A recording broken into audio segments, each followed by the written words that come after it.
एक गांव में एक किसान रहता था। उसका एक छोटा सा खेत था।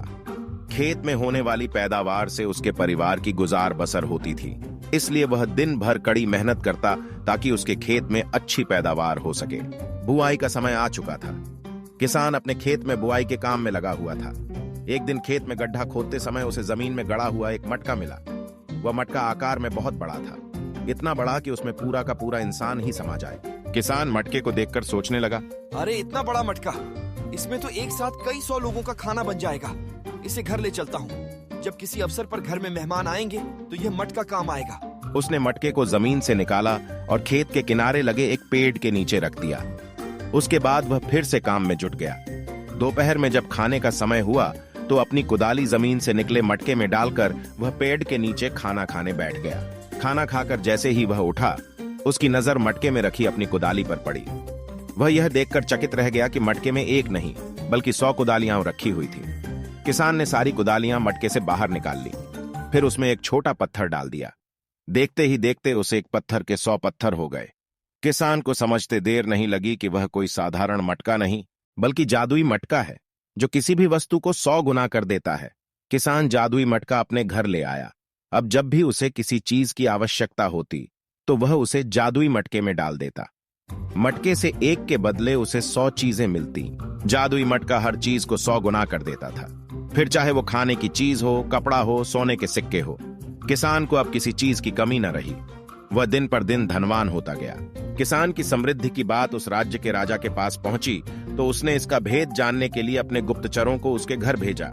कई दिन किसान के घर का चक्कर लगाने के बाद एक दिन गुप्तचरों को किसान के जादुई मटके का भेद पता चल गया। उन्होंने यह भेद राजा को जाकर बताया। राजा लालची था। जादुई मटके के बारे में जानकर उसके मन में लालच आ गया।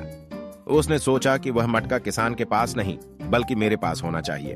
उसने तुरंत सैनिकों को आदेश देकर जादुई मटका अपने पास मंगवा लिया।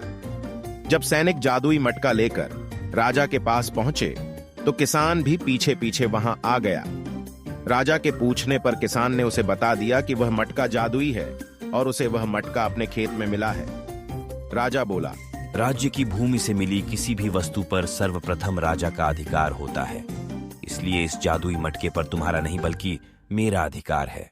किसान क्या कहता, वह चुपचाप सिर झुकाए खड़ा रहा।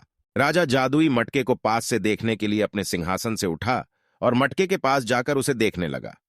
मटके को बाहर से देखने के बाद राजा ने सोचा कि जरा इस मटके के भीतर झांक कर तो देखूं कि आखिर इसमें जादू कैसे होता है। राजा जादुई मटके में झांकने लगा। इसी बीच उसका पैर लड़खड़ाया और वह मटके के अंदर जा गिरा। फिर क्या था, जादुई मटके ने अपना काम कर दिया। एक के बदले अब 100 राजा मटके से बाहर निकले। सभी राजा सिंहासन पर बैठने के लिए आपस में झगड़ने लगे। धीरे धीरे यह झगड़ा बढ़ता गया। सबने अपनी अपनी तलवारें निकाल ली और एक दूसरे पर टूट पड़े। फिर ऐसी मार काट मची कि कोई राजा जीवित न बचा। सब मारे गए। जादुई मटका अभी भी वहीं पड़ा था। किसान ने सोचा कि इस मटके के कारण वह फिर कहीं किसी समस्या में न पड़ जाए, इसलिए उसने उस जादुई मटके को उठाया और जमीन पर पटक दिया। जादुई मटका टुकड़े टुकड़े हो गया। किसान अपने घर आ गया और उसके बाद से पहले जैसा जीवन जीने लगा। लेकिन उसे कभी किसी चीज का लालच नहीं था, इसलिए वह अपने जीवन में हमेशा